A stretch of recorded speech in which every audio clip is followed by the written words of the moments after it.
Tonight, the Police Welfare Association president says a police murder charge is a nail in the coffin of the RSLPF. The Lucian Green political party is back and ready to take on two main parties in the next general elections. And the St. Lucian Zouks cricket team wins their first match in this year's CPL T20 tournament. All this and more coming up in tonight's broadcast.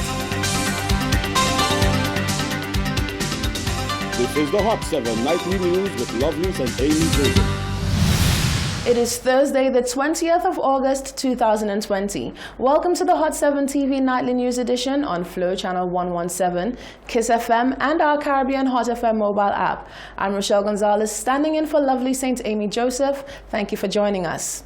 The president of the Police Welfare Association is acknowledging and accepting the unfortunate fact that the murder charge of a fellow police officer on Wednesday is most certainly going to present itself as yet another stain on the image of the Royal St. Lucia Police Force. Travis Chico says all the association can do is continue to show support when needed. However, the charge also serves as a positive sign, warning officers that they are not above the law and reminding them that they too can and will be held accountable for their actions. A seemingly dejected Travis Chico addressed members of the press on Wednesday morning in relation to a fellow police officer who was charged on the same day for the murder of 22-year-old Ronnie Samuel in August 2018. The police officer was on duty on the ill-fated day when a gunman opened fire in a crowd during the Gros Islet Juvet festivities. The officers pursued the gunman and in an exchange of gunfire shot the alleged assailant, who succumbed to his injuries. The president of the Police Welfare Association said this will surely impact negatively on an already taxing image of the Royal St. Lucia Police Force. Chico said on the other hand, it also serves as a good deterrent to rogue officers. I'm sure this one is going to be one of the nails in our coffin as we deal with it. A young promising police officer, no issues of discipline, no serious issues with him, and he was on duty, and it makes it even a lot more difficult for us as an association, and this is one of the challenges that we will continue to have as we move on. But my thing is that we as an organization must support. We must always send that lending hand to each other, and we must always do what is necessary to ensure that none of our officers who sometimes go on those issues of charging, that we do not let them slip through the cracks. And as an organization, we can do our best to ensure that we keep them within the sphere of things of the Royal St. Lucia Police Force. Chico said whilst the strife and bad rap continues to pile on to the backs of police officers, the morale of the men and women of the force continues to whittle. However, the PWA will continue to be the much-needed pillar of support in all forms for its members. As long as, and I've said it before, as long as the issues of impacts and some of those other matters remain in the RSLPF, we will forever have the issue of morale. There's this much we can do. We all we could do as a welfare association when we notice those trends, we try to be a lot more innovative and take a few initiatives to ensure that we can raise the morale a step above where it is. Acting Commissioner of Police Milton Daisy called Wednesday a sad day for the RSLPF. Reporting for Hot 7 News, I am Rochelle Gonzalez.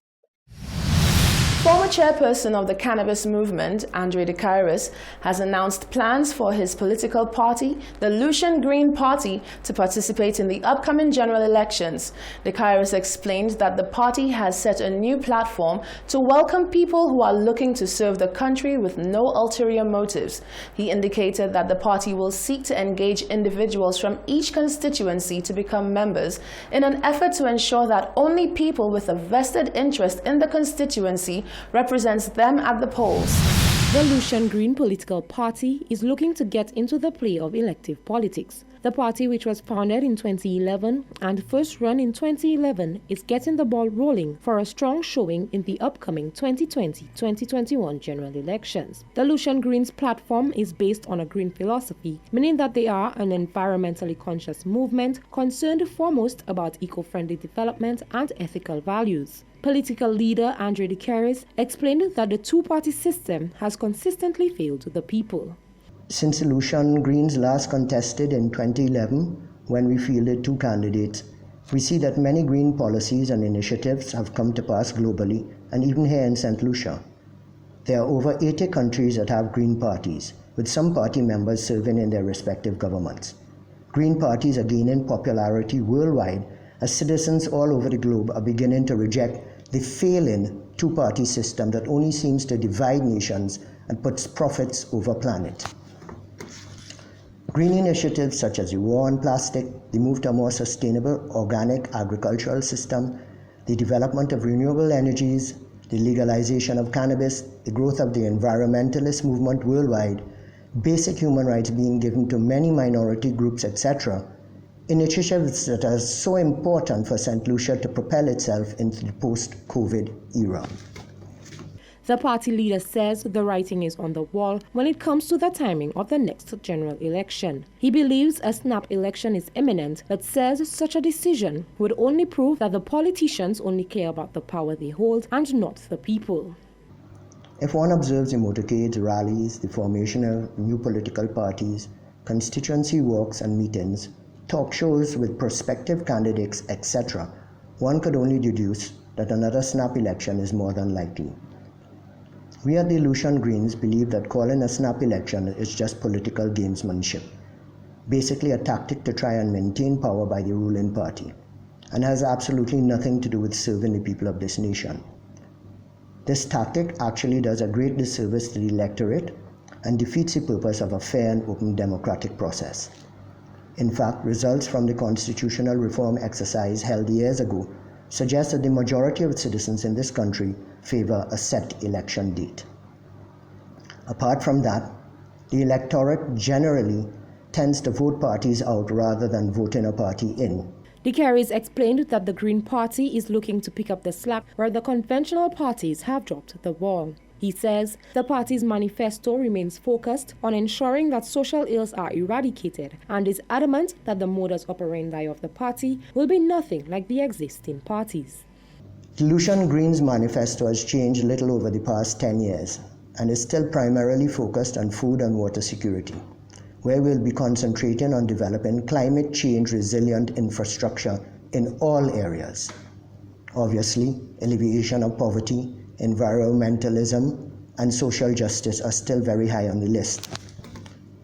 As opposed to the selection process used by traditional parties, where 17 individual candidates are chosen by the party machinery to represent a certain constituency, whether they are from that constituency or not, we at the Lucian Greens are asking the people of the respective constituencies to bring forward prospective candidates that they believe are capable of doing the business of the constituency. A core principle of Green parties is decentralized governance. He explained that the Lucian Greens political party is seeking to field at least 9 female candidates, and people who are interested in vying for the party should have no affiliation to the two parties in St. Lucia. De Keris says in the coming days, more information will be made available to the press and the public on the plans and aspirations of the party. Reporting for Hot 7 News, I am Genevieve Gonzague. The St. Lucia Met Office is currently monitoring 3 weather systems, 2 of which could possibly cause disturbances in the coming weekend. More in this report with the Director of Met Services, Andre Joyer. As told by Director of the Meteorological Services, Andre Joyer, the St. Lucia Met Office is currently monitoring the progression of 3 systems which will affect the Caribbean region in the coming days. According to Joyer, one of these systems poses no threat to St. Lucia. However, the other 2 are likely to cause disturbances to the weather over the coming weekend. As of today, Thursday, the 20th of August, 2020, there are presently 3 areas of disturbed weather in our region. The first is located in the Caribbean Sea, heading towards the Gulf of Mexico. This system poses no threat to St. Lucia at this time. The other system is Tropical Depression number 13, which is located about 680 miles east-northeast of the island, and it's moving towards the west-northwest at about 21 miles per hour. The exact location is 15.4 degrees north, 50.9 degrees west. The maximum sustained winds recorded were 35 miles per hour. On the projected path, tropical depression number 13 is expected to pass to the north of the island chain. Joye stresses that the Caribbean is in the middle of a very active hurricane season. He urges the public to remain vigilant and prepared. The third area of disturbed weather is moving off the African coast and is expected to develop as it moves over the Atlantic Ocean. The Met Office will continue to monitor and report on developments of the weather, continue to listen for weather updates, and continue to take the necessary precautions. A broad area of low pressure located east-southeast of St. Lucia continues to produce a concentrated area of showers and thunderstorms. Environmental conditions remain favorable for development, and a tropical depression is likely to form during the next day or two, while the system moves west-northwestward. This system is expected to reach the region by late Friday or early Saturday morning. Jacques Wooding, Hot 7 News. Our boys have done it. The Zouks have won their first match in this year's CPL T20. On Thursday afternoon, the team led by our very own Darren Sammy beat the defending champions, the Barbados Tridents, by 7 wickets. Although the game was interrupted and subsequently shortened by heavy rains, under the guidance of skipper Sammy, the win was an easy one nonetheless. Following the news of the win, the Hot 7 team sought to get the reaction of cricket fans. Here's what they had to say. Oh, well, the rain was in the Zouks' favor today. The rain saved the day. And happy for the Zouks and St. Lucia especially. We won. Congratulations to our Zouks and Captain Sammy. No, despite the weather, we're still happy we won. Although yesterday we lost to the Talawas, but we're happy we won today against the Tridents. We win the match. Congratulations. It's a good start into the competition. But they won. They lost yesterday. So well, you must expect that win and loss is part of the game. This, I believe, we have what it takes to win CPL. So far, we are ahead to win the game today. So far, so good of a good job. Well done to the boys. I have no problem with the game. The game was a good game. We won the game. I was only disappointed in the team colors, and that's all I have to say. I was just disappointed. I mean, I never thought the day I couldn't even recognize my team. I mean, I watched the Zouks, and I thought actually Barbados was St. Lucia. So to me, that was just too much politics. I don't understand what's happening. I'm just at a loss for words right now, honestly. That's it. I think that was a wonderful game. They did it well, and that will boost up their morality, and hope they win the other game. You're watching the Hot 7 TV Nightly News. Still to come, the water emergency protocol is officially no more. Google services experience a global crash, and a former prison inmate talks reintegration and second chances.